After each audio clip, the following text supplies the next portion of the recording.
Peace and unity to you and your family. My name is Joseph Mwaura, a seminarian of the Congregation of Holy Cross.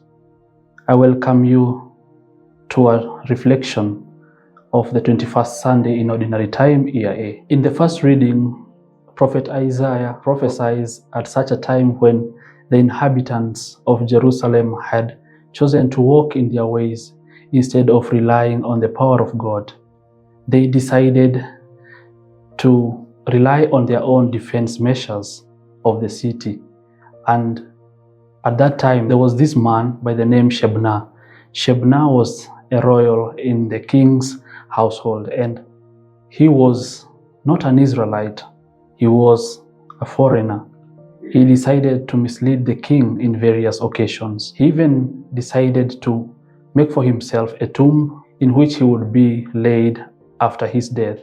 And this was a sign in which he would even claim the land after his death, and also it was a sign of perpetuating his name even after his death, and also a sign in which he would even claim the land after his own death. Shebna was obsessed with so much power that he even misled the king Hezekiah of Judah. And upon seeing this, the Lord sent the prophet Isaiah to speak to him and his household. And he said that he was going to raise a servant by the name Eliakim. Eliakim means God has raised.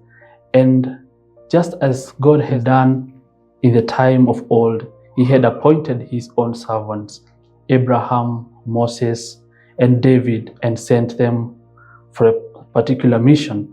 God promises to give Eliakim the keys of the house of David. And in the gospel, Jesus is together with his disciples in the region of Caesarea Philippi, and he poses a question to them, asking them what people said he was. And they responded by saying that some believed that he was John the Baptist, others believed that he was Elijah or Jeremiah or one of the prophets of old. But Jesus insisted further by asking his disciples, "Who do you say that I am?" Jesus had already called the disciples. He had made them and his companions in the mission. These were in his inner circle. He was expecting a different answer from them. And through divine intervention, Peter confessed that Jesus is truly the Messiah, the Son of God. And at that moment, Jesus tells Peter that he is the rock and on which he would build his church. Just as in the first reading, God promises to give Eliakim the keys of the house of David. And in the gospel, Jesus promises to give Peter the keys of the kingdom of heaven. In the first reading, where we hear God promising to give the keys of the house of David to his servant Eliakim, in the gospel, Jesus, the servant of God, promises to give the keys of the kingdom to Peter. And the church has received the keys of the kingdom of heaven.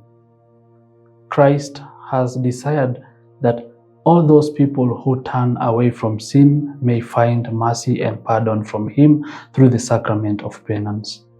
And that's why in the second reading, St. Paul shows us how mysteriously God has entered the history of humanity.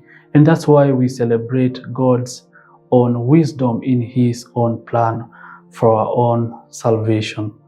Therefore, let us always strive to abide in faith and abide in Christ, who is the rock and on whom his holy church is founded, as we continue in our journey to the kingdom. The family that prays together stays together.